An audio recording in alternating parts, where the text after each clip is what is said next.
Si a algunos de nuestros oyentes o de nuestros espectadores se les preguntase qué está pasando en Cantabria, pues seguramente no sabrían qué respondernos. Y llevan pasando cosas en España en los últimos meses, o sea que, bueno, podríamos decir que esta es una más. Sin embargo, lo que está pasando en Cantabria es algo que está pasando simultáneamente en muchas otras partes de España. No estoy hablando de los incendios, a los cuales les hemos dedicado ya un programa, el programa anterior, que quien no lo haya escuchado, pues les recomiendo que lo haga para mantenerse al tanto de la actualidad de nuestro país y de nuestra visión al respecto, sino que está ocurriendo otra cosa que, bueno, no lo voy a adelantar porque para hablar de ello tenemos a Carlos Riestra, que es miembro de la Junta Gestora de la Comunión Tradicionalista Carlista de Cantabria, que se va a encargar de contarnos qué es lo que está pasando en Cantabria. Así que esa es la primera pregunta, Carlos. Bienvenido en primer lugar a esta, tu casa, y gracias por pasar este rato, no solo con nosotros, sino con todos los espectadores y oyentes de Ahora Información Radio. Muchas gracias, Rafael. Bueno, efectivamente yo vivo en Cantabria y además vivo dentro de esa España vaciada que se va a ver afectada por estas cosas que están ocurriendo, ¿no? Me preguntas qué está ocurriendo en Cantabria. Pues en Cantabria está ocurriendo una cosa curiosa. En Cantabria, bueno, habitual en toda España, ¿no? En Cantabria hay ahora mismo, entre parques eólicos que están funcionando y proyectos que están en distintos estados de tramitación, hay ahora mismo 21 proyectos de parques eólicos, ¿no? La verdad es que para el que no conozca nuestra provincia, pues somos chiquititos, ¿no? Además, todos están distribuidos más o menos por la parte sur de la provincia, es decir, lo que abarca, digamos, del suroeste al sudeste, ¿no? Lo que supone que prácticamente con 21 parques eólicos se iba a llenar toda esa frontera sur, por así llamarle, se iba a llenar de parques eólicos, ¿no? Eh, Cuando a la gente le hablas de parques eólicos, a veces no les suena como algo muy feo, digamos, ¿no? ¿Por qué? Pues porque resulta que han ido por la carretera por ahí y han visto un parque eólico en Castilla o en algún sitio así llano, que realmente los molinos están apartados de la carretera y le parece como algo chiquitito, ¿no?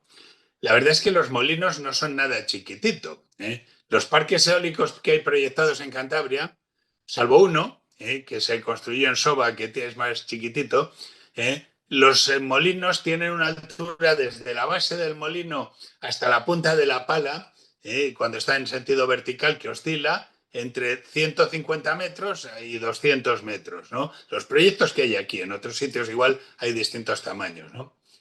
Para que os hagáis a la idea, 150 metros es más o menos la altura de un edificio de pues unos 50 pisos y 200 metros es de 60 y muchos pisos, ¿no?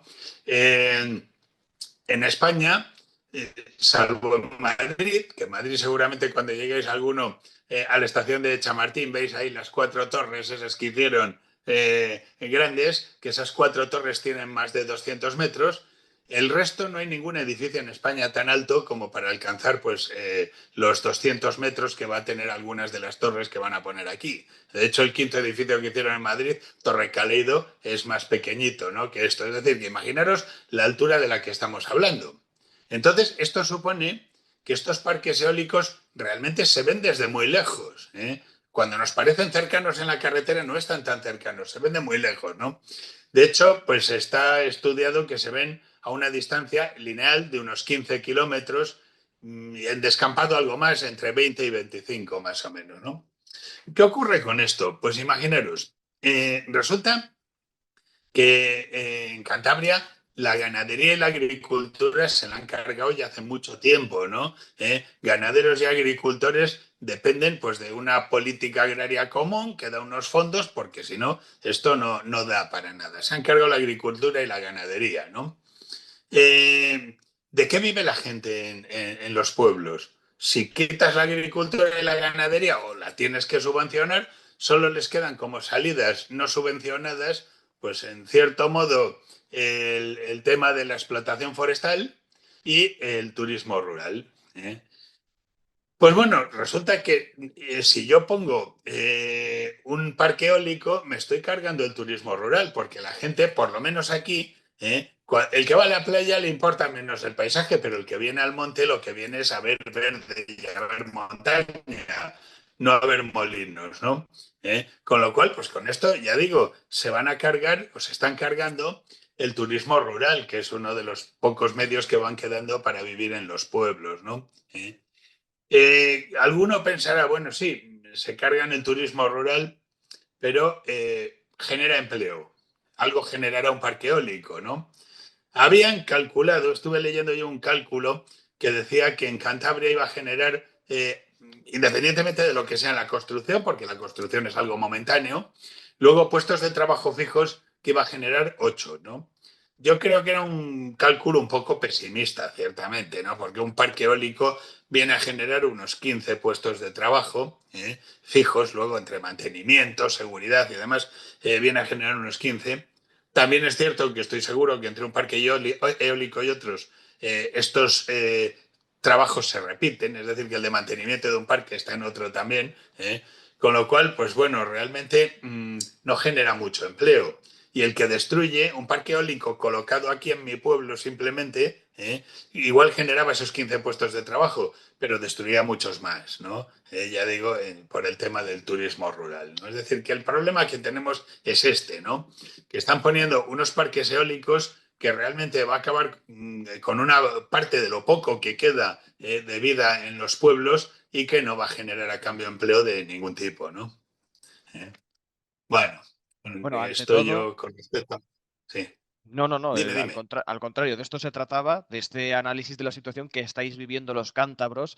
Y de hecho, fíjate, estábamos hablando antes de la entrevista, que ya se estarán dando cuenta nuestros espectadores y oyentes, de bueno, tenemos ciertos problemas de conexión que esperemos que no les importen, pero mira, es que lo estábamos hablando antes de la entrevista.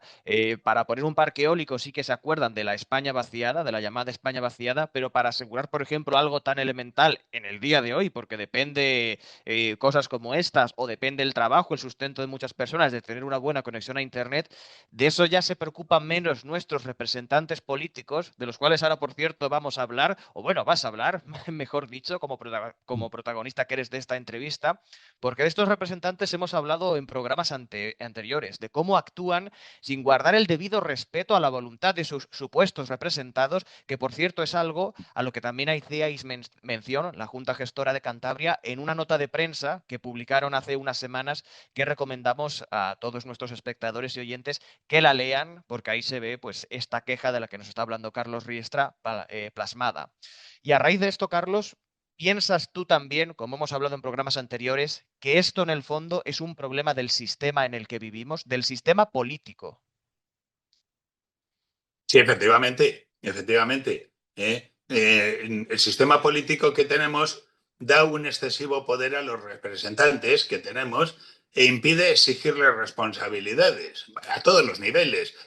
Ahora quizá estamos hablando a un nivel más bajo, pero a todos los niveles. O sea, tú eliges, votas a un partido político, eliges a un diputado y tú luego no tienes ningún problema sobre lo que vota ese diputado. Ese diputado no se debe a ti, se debe a su partido político, ¿no? Pues si vamos más abajo nos pasa algo parecido. Realmente nosotros si elegimos unos ayuntamientos, por ejemplo, elegimos un gobierno en una comunidad autónoma, pero luego, ¿qué forma tenemos de exigirles responsabilidades si no cumplen con lo prometido? Nuestra forma se reduce a esperarnos 4 años, a aguantarnos y luego votar a otro. Bueno, entonces ya el daño está hecho, ¿no? Necesitaríamos tener alguna forma de poder impedir que incumplan sus promesas, ¿no? Y exigir de alguna forma que escuchen a la gente, ¿no? Pero no la tenemos realmente. Es decir, que el problema es un fallo del sistema. Y además un fallo que va escalonado. Es decir, es cierto que el ayuntamiento no escucha a la gente, pero a veces la comunidad autónoma no escucha a los ayuntamientos. Y luego el gobierno central tampoco escucha a veces a las comunidades autónomas. Aquí tenemos un caso, por ejemplo, de un parque eólico, que hay informes favorables en contra. Es un parque eólico que por sus características realmente necesita autorización nacional, no autonómica, ¿no? La comunidad autónoma ha hecho informes desfavorables por temas ecológicos. el Parlamento de Cantabria ha apoyado varias mociones que no son vinculantes al ir al Estado, ha apoyado varias mociones, ha aprobado varias mociones que piden al Estado que no se apruebe ese parque eólico, ¿no? Todo por temas ecológicos. Pero la tramitación sigue. Es decir, parece que no les importa. Aquí el no escuchar va en todos los escalones, ¿no? Y no hay manera de exigirles responsabilidades luego, ¿no? ¿Eh? Bueno, es decir, que efectivamente sí, sí, me parece a mí, estoy totalmente de acuerdo que es un problema del sistema y que además se da a todos los niveles. ¿Eh? Luego vamos a hablar un poco más de precisamente este problema de sistema. Ahora, ya que he hecho referencia en la pregunta anterior a esa nota de prensa que habéis sacado la Junta Gestora de Cantabria, en ella también hacíais mención a que, pues, nosotros no nos oponemos a las energías renovables en sí, por si alguno de nuestros espectadores o de nuestros oyentes se lo está pensando. A lo que nos oponemos es a cómo se implementan. En tu opinión, Carlos, ¿por qué dirías que este tipo de energías lo que suponen realmente es un ataque a la ecología más que, bueno, más que una ayuda a ella?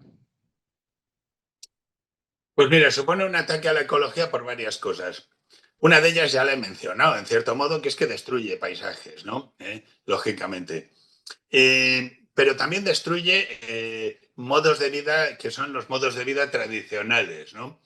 Ya he hablado de que la ganadería y la agricultura están mal y con esto fastidia el turismo rural, pero ahora imaginaros una persona que vive en el campo y está viviendo, pues, de que todavía tiene vacas él, y viene alguien y va a montar un parque eólico, ¿no? Bueno, nos ocurre cuando tú tienes un terreno en propiedad que van a montar en él un parque eólico, lo primero que hacen es ofrecerte una renta por él.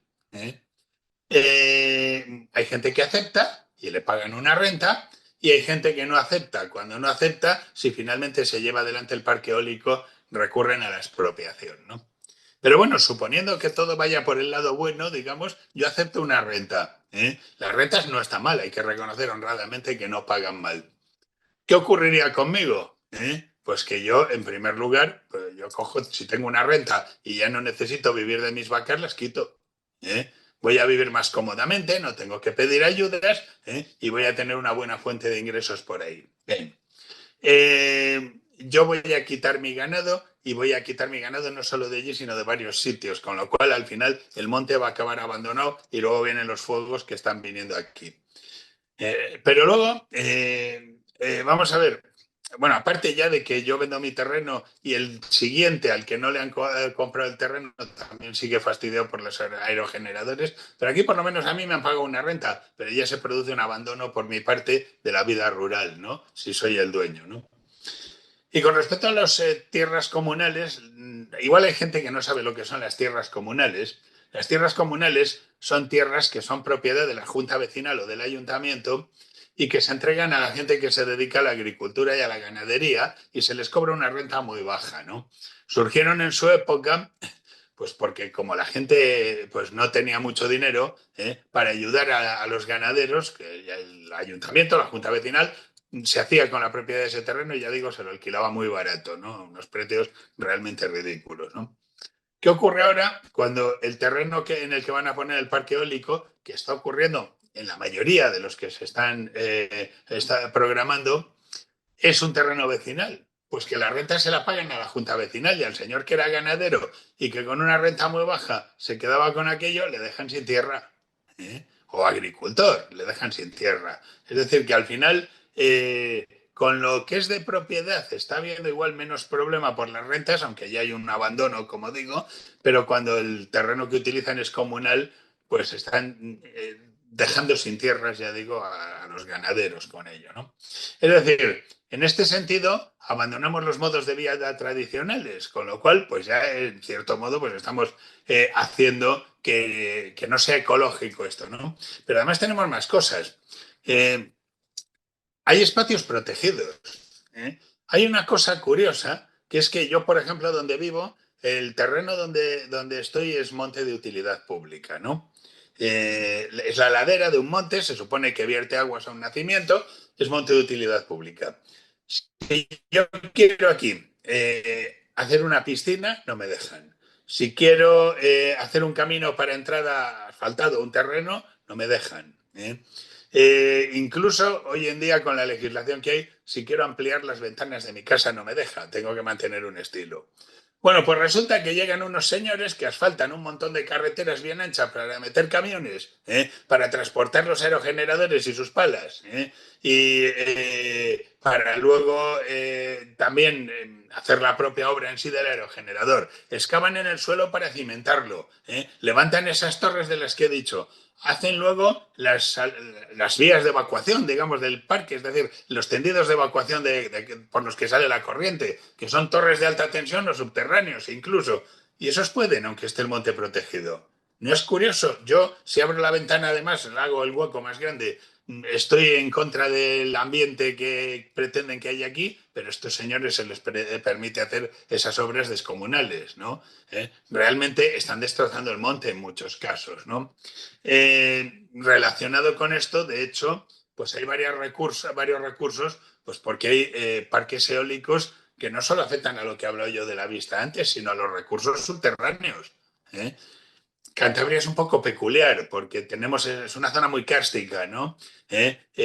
Hay grandes cuevas subterráneas. De hecho, pues han estado levantando planos y hay una cueva que llega casi hasta debajo de mi casa, bueno, lo pasa un poco, creo, y llega desde dos valles más allá, ¿no? Como hay mucha humedad y piedra caliza, pues es muy cárstica, ¿no? Resulta que al cimentar esos parques eólicos están rompiendo, perforando esas cavidades, están afectando a los acuíferos subterráneos también con ellas. Incluso hay una en concreto que hay una demanda porque destroza el hábitat de 18 clases de murciélagos distintos, ¿no?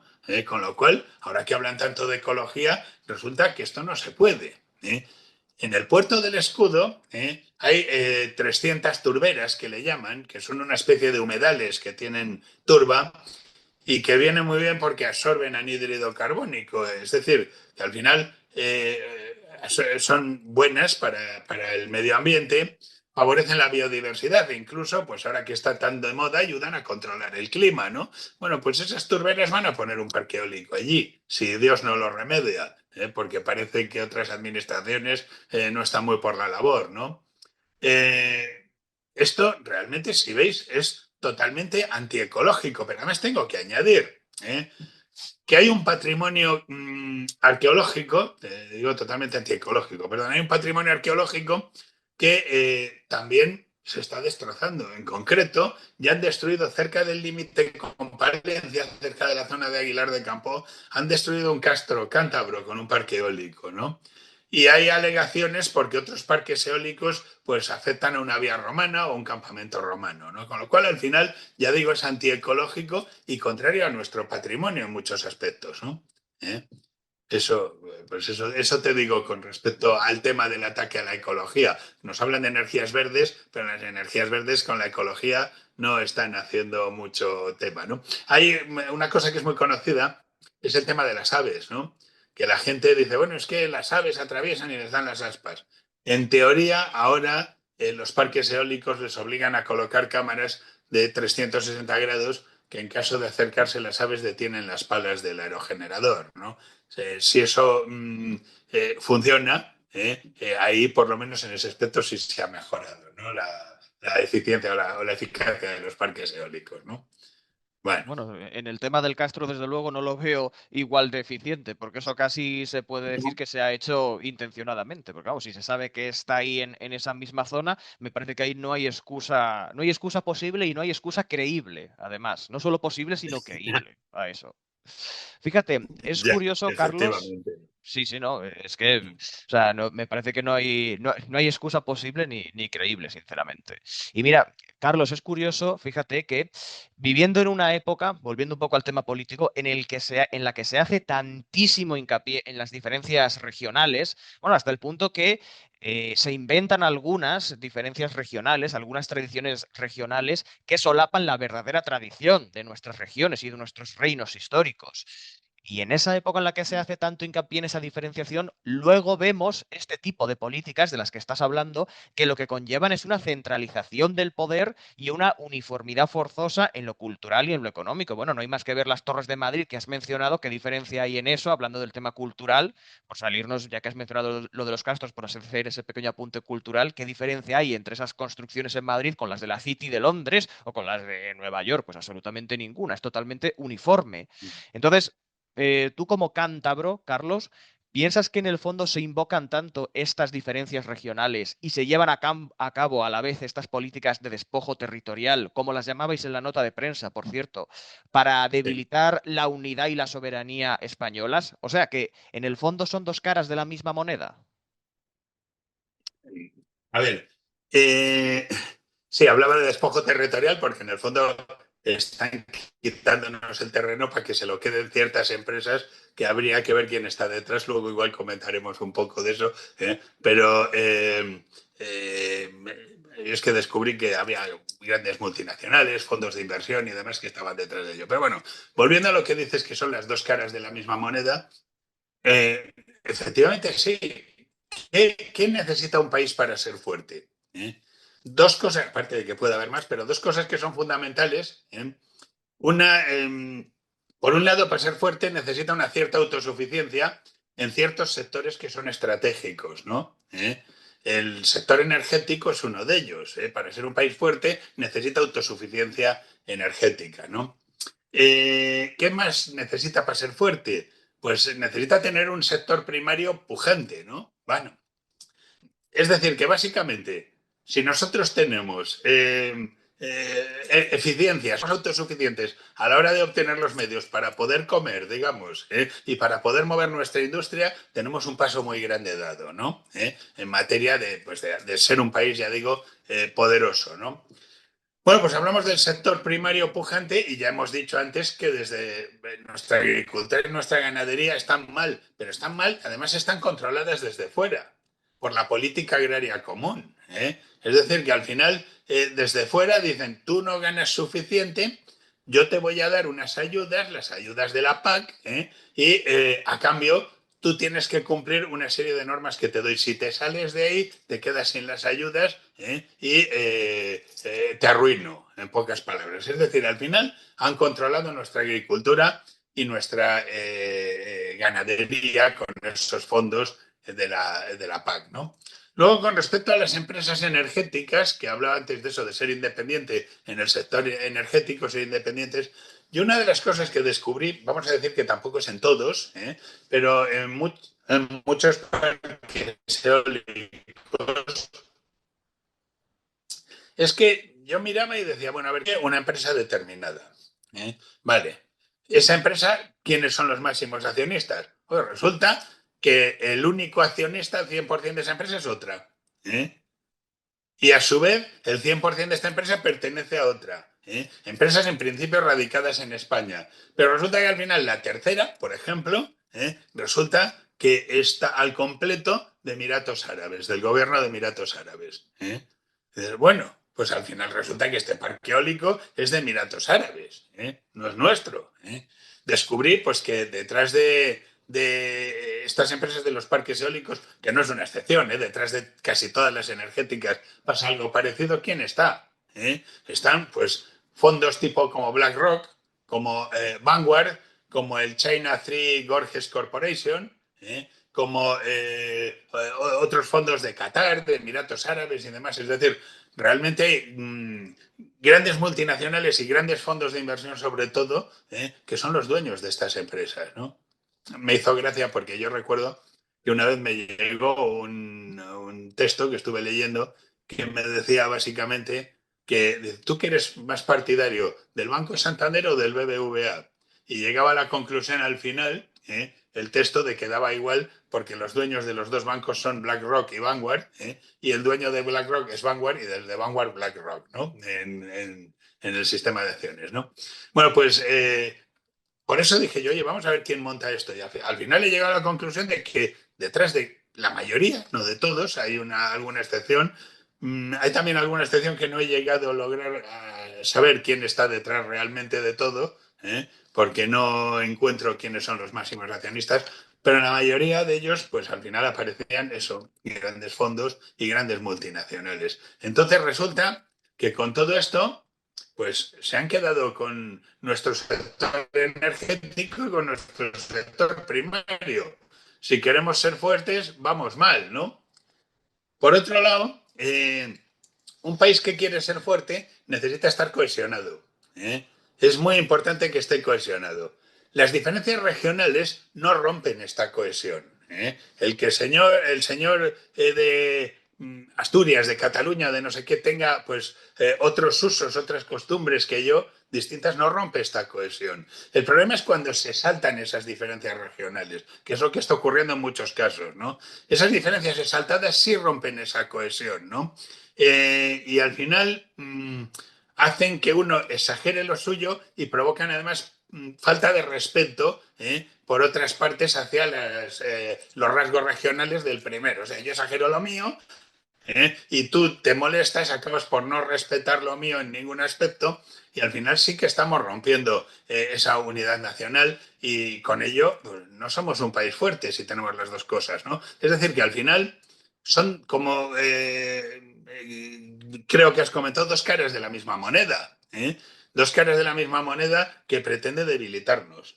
Yo ya saliendo de estos temas siempre pienso que hay un gran interés por parte de ciertas entidades en que España no sea un país fuerte, que nos tienen manía, quizá por nuestro pasado, yo creo en muchos casos, pero sí, esto es parte de eso, desde luego.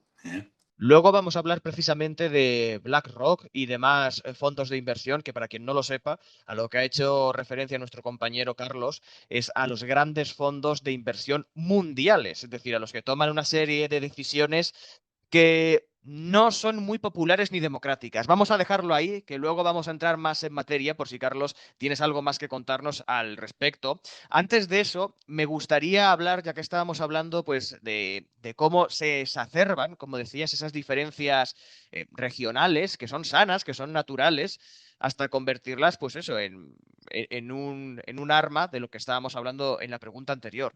A raíz de eso, me gustaría hablar de algo que también mencionabais en la nota de prensa, que es el principio de subsidiariedad, que también se habla mucho actualmente de ese principio. Y el caso es que en este tipo de proyectos, aunque se hable mucho de él, brilla totalmente por su ausencia, ¿no es así? ¿Cómo crees que se debería aplicar este justo principio realmente? Bueno, vamos a ver, el principio de subsidiariedad es un principio pues que la Constitución que sufrimos ni lo contempla por ningún lado, ni nada en absoluto, ¿no? Todos sabemos que realmente en nuestro sistema hay cuerpos intermedios que se entiende que las funciones que tienen no son propias, sino delegadas, ¿no? Por eso hablamos más bien de un centralismo disgregado, ¿no? Más que de otra cosa, ¿no? Pero bueno, efectivamente la subsidiariedad no existe pues prácticamente nada. Y aquí tampoco, ¿no? ¿Cómo podríamos favorecer que haya esa subsidiariedad? Es decir, que digamos estemos construyendo esa sociedad de abajo arriba, no de arriba abajo, ¿no? Pues en este caso, pues por ejemplo, una forma sería favoreciendo la iniciativa privada y popular a pequeña escala, es decir, el que una persona pueda montar sistemas que le permitan generar energía, una persona o un grupo puede ocurrir, aunque estamos hablando prácticamente a la inversa, sí puede ocurrir que en un pueblo decidan montar un sistema de generación. De corriente. Bueno, pues favorecer la iniciativa a pequeña escala. En vez de destruir esos pequeños saltos de agua que generaban corriente, que se está atendiendo a eso, mantenerlos. Si necesitamos corriente, eso es ecológico. ¿Por qué no mantenerlo, no? Favorecer el que alguien en su tejado, en vez de tejas, tenga placas solares. Bueno, realmente en vez de no, encima de, tenga placas solares y pueda generar energía. Eso no está mal, en absoluto. ¿eh? ¿Imagináis si por ley se obligara a poner placas solares en todos los tejados de España o en una gran mayoría, salvo que afecte al paisaje mucho? ¿Cuánta corriente estaríamos generando sin necesidad de ver molinos por ahí? Pues realmente eso habría que favorecer efectivamente esa iniciativa privada, esa iniciativa popular, ¿no? en casos en los que sea necesario generar más cantidad de energía eléctrica por algún motivo, y se quieran montar parques mayores, que yo no digo que no se monten, la participación ciudadana tiene que ser real, en los proyectos. Es decir, de tal forma que quien conoce el lugar son los que viven allí, no la empresa que va a montar el parque eólico, ni siquiera la comunidad autónoma ni el gobierno, ¿no? Son los que viven allí, son los que saben qué se puede hacer, dónde, a qué va a afectar exactamente, ¿no? Entonces esa participación tiene que ser real hasta el punto de que la gente pueda decidir dar un no a ese parque eólico, o favorecerlo, que sería en el otro extremo. Si tú a un señor le dices que en su pueblo vas a montar algo que no le va a perjudicar, que no va a perjudicar en nada y que encima va a tener unos beneficios, nadie te va a decir que no. El problema es que no se tienen en cuenta esas cosas, ¿no? Realmente. Bueno, es decir, que para favorecer la subsidiariedad se debería hacer esto y se debería además establecer un sistema eficaz que haga que las voluntades de los habitantes sean respetadas por los ayuntamientos, lo de los ayuntamientos por las comunidades autónomas y lo de las comunidades autónomas por el gobierno. Es decir, antes hablé de un proceso de que uno no escuchaba al otro, hay que romper ese no escuchar, y hacer que la participación de todos estos, todo ese tipo de cuerpos intermedios sea real y la de las personas también en la base de los cuerpos intermedios también, ¿no? Eso sería la forma que tendríamos de hacer que funcione este subsidiariedad, ¿no? En estos casos. ¿Eh? Mira, a raíz de lo que has dicho, yo hasta diría que prefiero ver placas solares en el tejado de las casas antes que Claro, en donde antes había cultivos y tierra para la ganadería. O sea, desde luego me parece claro. que hasta diríamos que es la solución deseable, no solo lógica, sino deseable. O sea, ¿dónde va a Es que parar, desde luego? te imaginas toda España los tejados llenos de eso, no hace falta quitar olivares. Porque yo hablo de lo mío de aquí, pero por todas partes están ocurriendo cosas de esas. No haría falta para nada. Luego vamos Mm. a volver a eso precisamente, pero como lo prometido es deuda, tanto contigo como con nuestra audiencia, te voy a preguntar precisamente que si no es el pueblo el que, bueno, se está beneficiando con todo esto que estamos hablando, y bueno, lo estás diciendo tú en esta entrevista, lo estás demostrando tú con datos objetivos en esta entrevista. ¿Quiénes son los que realmente se están beneficiando? Y aquí volvemos a hablar, lo dicho, de esos grandes fondos de inversión. Si nos puedes contar algo más sobre ellos o algo más que, bueno, que hayas podido investigar, que hayas podido averiguar, para que nos demos cuenta realmente de eso, quiénes son los que realmente están saliendo beneficiados de todo esto, si no es el pueblo.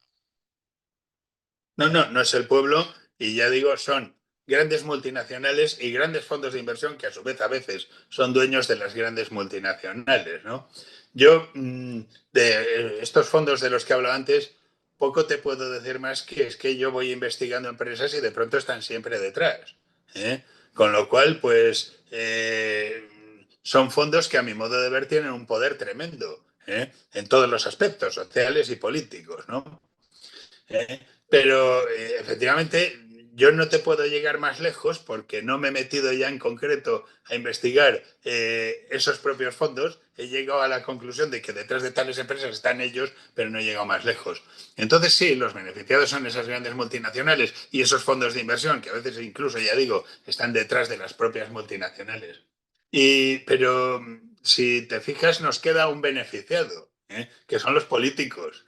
¿Por qué los políticos, todo esto que estamos diciendo, no legislan de tal forma que recuperemos el control sobre esta producción energética, por ejemplo, ¿no?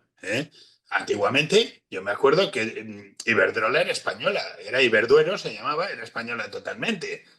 Endesa era española, Fuerzas Eléctricas de Cataluña era española, aquí teníamos la letra de riesgo que era española totalmente.